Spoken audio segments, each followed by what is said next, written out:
Team Luke Hope for Minds supports families whose children have suffered an acquired brain injury.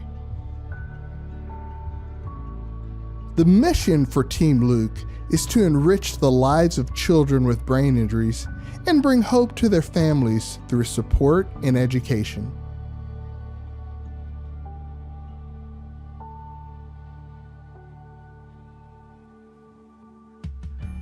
Tim played for the University of Arkansas, was a two-time All-American, inducted into the Razorback Hall of Fame, and also competed in all 4 Grand Slams.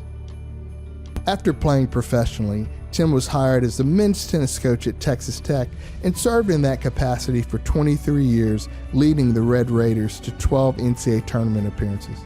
Tim retired from Texas Tech on July 8, 2015 to spend more time with his family. Coaching can be a very tough profession, especially for families, because the amount of travel, you're gone all the time. In July 2015, you decided to retire from coaching to spend more time with your family? I did. It was something that I had thought about for a couple of years prior, but I then had a 23-year-old daughter, a 12-year-old daughter, a 10-year-old daughter, and a 9-year-old son. And I just wanted to be around them because all 3 of them were playing sports. On July 28, 2015, while staying at a friend's house, 9-year-old Luke Siegel suffered a very serious injury. A golf cart landed on Luke's chest, which led to an anoxic brain injury and cardiac arrest.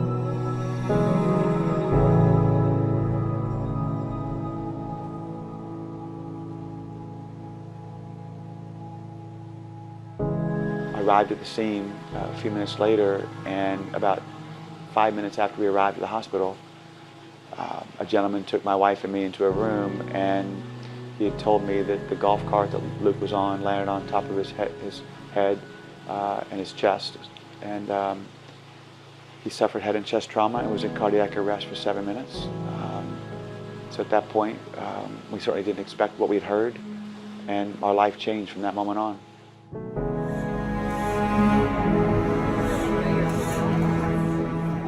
I don't know that I really understood how bad it was until day 8. Luke had fractures in his face, and so a lot of the reconstruction early on. And then on day 8, Luke had 3 major brain surgeries all within a few hours. And it was middle of the night, and the doctor came in, and I asked him, what do you think? And he said, there's nothing else I can do for Luke. I'm out of options, but it's in God's hands. Tell me a little bit about how Team Luke Hope for Minds got started. Well, my partner, Rhonda Johnson, was in Austin, and her friend, John Hartman, has a son named JD, and JD had a non-fatal drowning. He was 11 years old. It was just really a freak accident. And I was determined that I was going to meet his family and just help them in whatever way I could.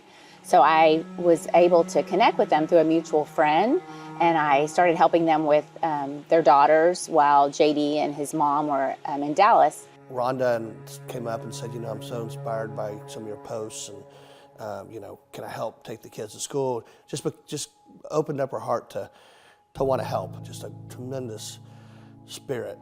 And then John, his dad, JD's dad, approached me in 2011, at the very beginning of 2011, and asked me if I would consider quitting my job and starting a nonprofit, and it was going to be called Hope for JD.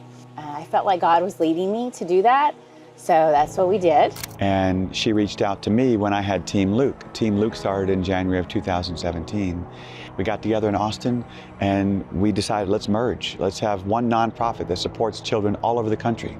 And so in January of 2018, we began Team Luke Hope for Minds. It was a small organization. Now it's gotten much larger with a committed goal to reach anybody and everybody we can. Rhonda and Tim have grown far past the dreams I ever had back when it was Hope for JD initially, and then it went Hope for Minds, and then Team Luke Hope for Minds. And so it's been wonderful to see it. It's doing what we set out to do. Add just some fun things for the kids so they can enjoy the conference as well. And we just keep trying to make it better and better each year. to have all these families around each other where they all do get it, they understand it. But yes, until my son Luke had his brain injury, I had no idea how prevalent brain injuries are among children. We're getting applications every single day. Every single day. We've granted over $500,000 each of the last 4 years because families need our help. We were offered grants, financial assistance to get therapy for Diamond, and oh my gosh, it's helped a lot. It's exciting to know that, you know, the other families that are going through what we're going through, and knowing that they understand, like they get it, you know. And I explained to Diamond as well, like, you know, there's other kids in your situation here too, and she just smiled about that. She's like, you know, it's good to know. I do feel like the connections are so important to them, and they look forward to this every year, to be able to see these friends that they've met and connected with. And then of course the presenters, you know, these doctors that they want to get in front of. Maybe they haven't been able to afford to go see them, but they have that moment in their room, you know, that they can ask a question and get that, you know, connection with them as well. And then know, you know, what's out there, like what can help their child. This conference is unique in the world. There really aren't any other conferences that are like this, which is that, you know, I speak at a lot of conferences around the country that are about physicians and teaching physicians and pharmacists and other folks that are in medicine, but this is really geared towards the families. This is about getting a resource space for people to be able to sort through, because with kids with neurologic injuries, it is not a one-size-fits-all, and you have to do a lot of sorting to figure out what works for your kid, and sometimes that's scary. There's just a lot of options. So a place like this allows you to come into sort of a gathering point and meet a lot of people who are involved in the process of caring for your children. It's really amazing because you get to actually see families connect. You feel the families connect, right? I mean, you'll see people that maybe they've been messaging for months or maybe years, right? And they finally like come together, and it's like, it's just palpable, right? It's an amazing environment. It has to happen. Because this community is unlike any other. There's no better cause than supporting families struggling through pediatric brain injury. When I have a parent come up to me and say, I want you to know how much I appreciate, you know, the fact that you're having this conference, and that we come back every year. We've had families that'll be here tomorrow for their third and fourth years. It's just incredible. I really don't know if I have the appropriate words to describe the feeling that I will get tomorrow when I see those families walk up with their children in a wheelchair, because we were doing the same thing a few years ago. I think it's such a positive environment and reinstates hope for all of us here who have children with that are medically complex. You know, sometimes at home we may feel like we're alone. We don't have friends or family who have children like Kingston. So coming here, meeting people, following them on Facebook, supporting each other, you know, that just means the world to us because we know we're not alone. We were told that based on Luke's MRI, what he would never do, never use his limbs, never use his voice, and should never open his eyes. He did all three. And I'm such a big believer that Luke made progress because of therapies, because of the therapists, the doctors, the nurses, but also the love was the #1 therapy that he received from me and from his family and from his friends. We have families driving in from California, Las Vegas, families from New York, Philadelphia, Seattle, all over the country. You know, a lot of people ask me or tell me how inspired they are by Luke and by the help that Team Luke gives. It really can be reversed. These families inspire me. They make an impact on me because the admiration and respect and the love I have for these parents, because the amount of work that it takes every day to take care of their child, to be there for those children's siblings. So tell us the story of what happened at Kingston. Yeah, so I had a full placental abruption March of 2022. And we were rushed to the hospital. They told us that he may be a vegetable even if he lived. They also told him that it was a possibility that I wouldn't make it because I had lost so much blood. Since then, like I said, they told us that he wouldn't do much. Since then, he's doing everything that they're saying that he wasn't going to do. They told us to plan for a funeral. Aria, typical normal pregnancy and everything like that. Everything was, normal as far as we knew and understood. During the actual birth, the cord was wrapped around her neck twice, and every time she was crowning, she was being sucked back in and strangling her, so she was losing oxygen, which caused her to lose her heart rate. And long story short, she was stillborn. So she was resuscitated 33 minutes after birth on the floor while I was holding my wife Naomi. She was blue and gray and just lifeless. March 8th, 2020, our son fell in a pool and he was pulled out of the pool and CPR was started, but he did not have vitals. I tried cold drinks and frozen smoothies, and I just wasn't feeling him move a lot. So by the time we got to the hospital, it was 10 o'clock at night, and the team was ready for us. They started monitoring myself and Jordan's heartbeat, but Jordan's heartbeat started dropping real fast within minutes of being there to be monitored. And so they did a crash C-section that night, and he was born at 10:35 p.m. But that came after 9 minutes of working to get his heart started, and that's what caused his brain injury. We were hit from behind, and then as we were hit from behind, it threw us off into a field. It was just scary, and it was really crazy. People stop, and they're trying to help us and whatnot, and then I get out of the car. My two older daughters get out of the car. Diamond didn't make it out of the car. People pulled us away from the car and said, just, you can't touch her, you have to let her be, help is on the way. One of the paramedics came to me and said, we're gonna have to take your daughter in. At this time, a helicopter flew in. We're gonna have to take your daughter in, and I'm trying to explain to them, like, is she okay? I need to be with her, can I go with her? And just kind of nodded his head. This is either life or death. Like, we gotta take her in. So we get to the room, and I just remember seeing Diamond, tubes everywhere, IVs, everything, just everywhere. I mean, obviously I couldn't believe what I was seeing. I was sick to my stomach, and to see Diamond there and then not knowing, is she gonna make it? Is she okay? But then we were told, yes, Diamond hit her head pretty bad. Her skull was fractured. The skull couldn't be saved. And she's also in a coma. We always knew that COVID was out there. I knew in my heart he was never going to get COVID because we're going to change the world together. Luke's going to speak. So I knew he was going to talk. And in the middle of August of 21, he got COVID, but I was still quite confident, maybe naive again, that he'd be okay. I sensed that things weren't right. More breathing treatments. And then on August 18th, I took Luke to the ER. He was not even in ICU. They put him in a room. My wife stayed with him that night, and I went home.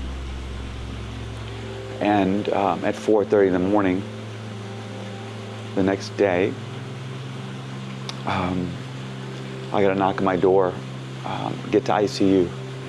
On my way to the hospital, I heard a voice.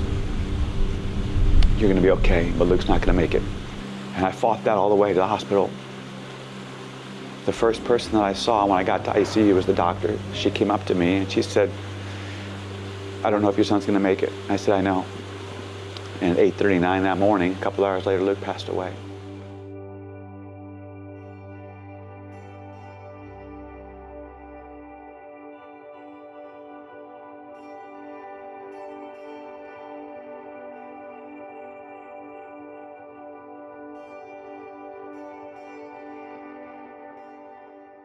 Dr. Phil, what are your thoughts on Tim Siegel and the Team Luke Hope for Minds nonprofit and what they're doing for kids with brain injuries?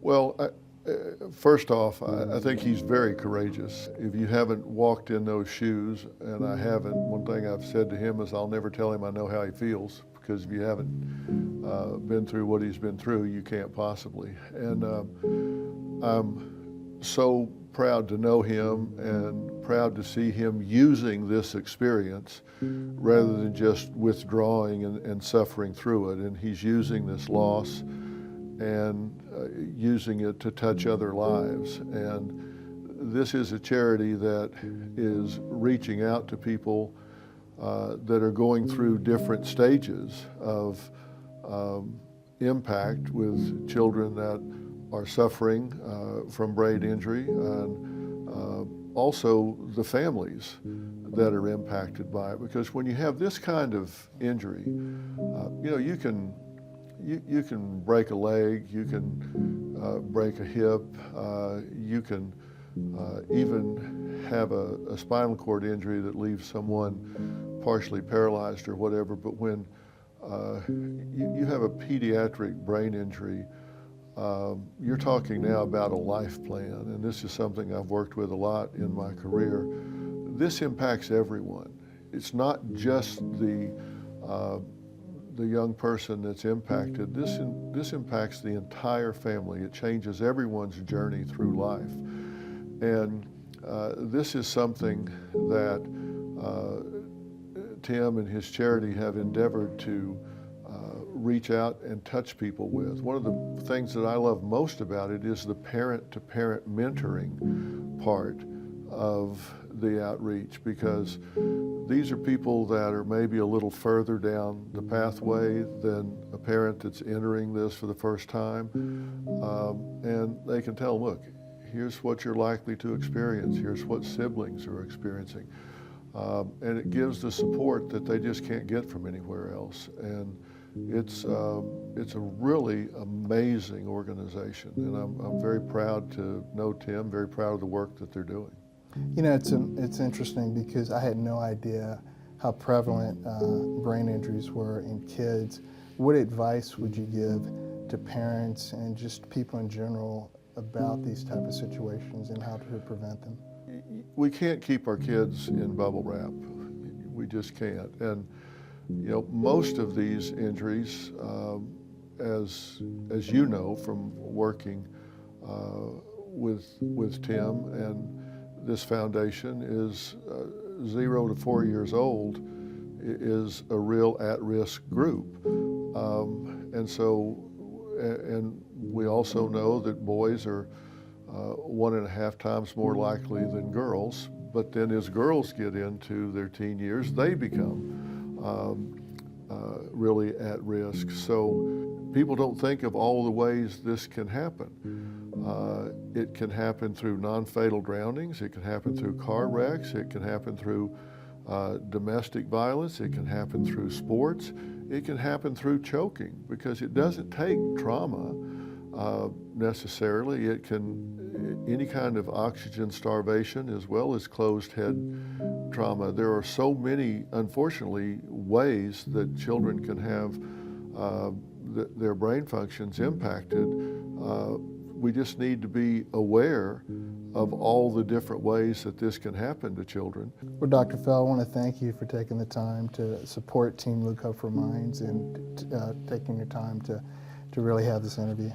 Well, I do support Team Luke Hope for Minds, and I appreciate the work you're doing on this, Tony. I appreciate Tim and him using his situation to help others.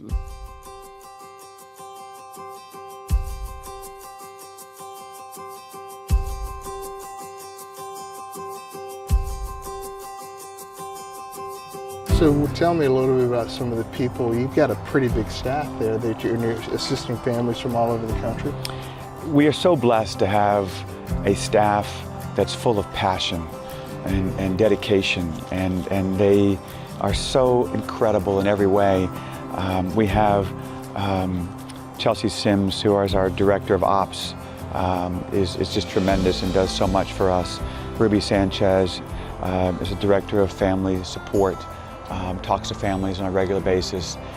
Kim Hodges is director of events. You know, and then also we have Fiona Kelly, who's a director of communications. And then, you know, my title is executive director, but I really don't even look at myself as that way. You know, I'm in charge of raising money and raising awareness and helping with events. But Rhonda Johnson, who's the director of family services, is really the boss, is the MVP of this organization. She is tremendous, tireless worker. And but together we have a great little partnership in helping families every day. But when the applications come in, and then at some point, Rhonda talks to the families, I talk to the families, because the one thing that we all, as a father of a child who had a brain injury, is that, you know, you feel isolated. You feel like you're by yourself, and no one gets it. Well, of course, how can you get it unless you've been there? And for this conference, for example, to have all these families around each other where they all do get it, they understand it.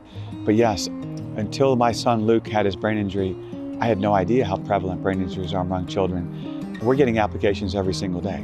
If there's something you want the average person watching this documentary to know about Team Luke Hope for Minds, what would that be? I think number one, it's a national organization. It started in Austin and Lubbock, but it is a national organization. We are helping families all over America, each and every day. And I think the second thing, of course, is that brain injuries among children happens every day. Every 9 seconds, there's a brain injury among children. You know, we see families who's had an accident like my son, a golf cart, ATV accident, non-fatal drownings. We see far too much. We see those more than anything. Car accidents, accidents at home. We see it all. And we want to be there for families all over the country each and every day. Tell us a little bit about some of the celebrities that have been involved in helping Team Luke Hope for Minds. I think about a little kid that I met when I was at my time at Texas Tech. His name was Luke Siegel. He was such an impact in my life, and I want to make sure his family knows that this park comes from him. It comes from him and the impact that he made with me. How do you somehow figure out or somehow explain how amazing that was to me when I saw that on ESPN, that the reason Patrick Mahomes has 15 of them homies is because of a little boy named Luke Siegel. I'm so appreciative and grateful. You know, when he was the quarterback at Texas Tech, when we spent so much time watching him play, and then now with the Chiefs, every time he's on TV, I'm looking for that bracelet, and I'm just so blessed and honored to call him my friend. Luke was the biggest sports fan in the world. I'm from New Orleans, and so you have no choice but to be a Saints fan. And there's nobody in America that's a bigger Saints fan than I am. And my son Luke was the same way. We would go outside, throw the ball. I was Drew Brees, he was Marcus Colston. We talked Saints, we threw the football or the baseball every single day. And the day after the accident, I remember reaching out to the Saints organization. And I asked if Drew Brees would send Luke a video. And when that video came maybe a week later, I probably played that video 5,000 times. Hey Luke, this is Drew Brees, quarterback for the New Orleans Saints. Just wanted to say I'm thinking about you, buddy. Keep fighting, can't wait to see you at a Saints game in the stands, cheering loud, and look forward to seeing you soon. I'm praying for you. Because I thought if Luke could hear Drew Brees' voice, maybe that could reconnect. You know, and Drew had mentioned in the video that he couldn't wait to see Luke in the stands cheering on the Saints. And ultimately that's what then ended up happening. We went to practice the day before games. We went to games on the field before the games, and it was just so special. What I think we have to be careful of is putting an athlete on a pedestal, calling them a hero. Drew Brees deserves to be a hero.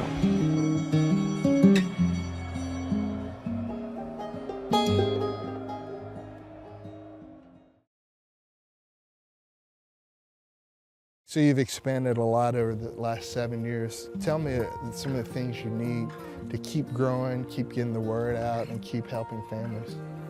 You know, we want to be able to help every family financially. But what we do know is we have to raise money each and every year, more than the last.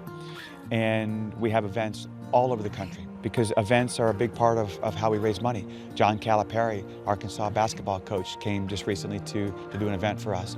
So events are important. We also have mission partners where people can give up to $2,500, $5,000 or $10,000 to be a mission partner. And then we're also, of course, looking for individual donors. And that's what I do in Dallas, you know, is try to reach new people, spread awareness, and also to help raise money. For us, I'm not going to give up hope on Isaac, are you? No. And as long as we don't give up hope, we're going to need Team Luke. Tony, I really hope everybody will scan the QR code to get more information about how they can participate if they want to donate or how they can become involved with Team Luke, a Hope for Minds. It is nonprofit, so the QR code that they're seeing on the screen right now as we're talking, they can just scan that. It'll open up and show them how they can get more involved and participate or make donations if they want to. So hopefully they'll see the QR code and scan it.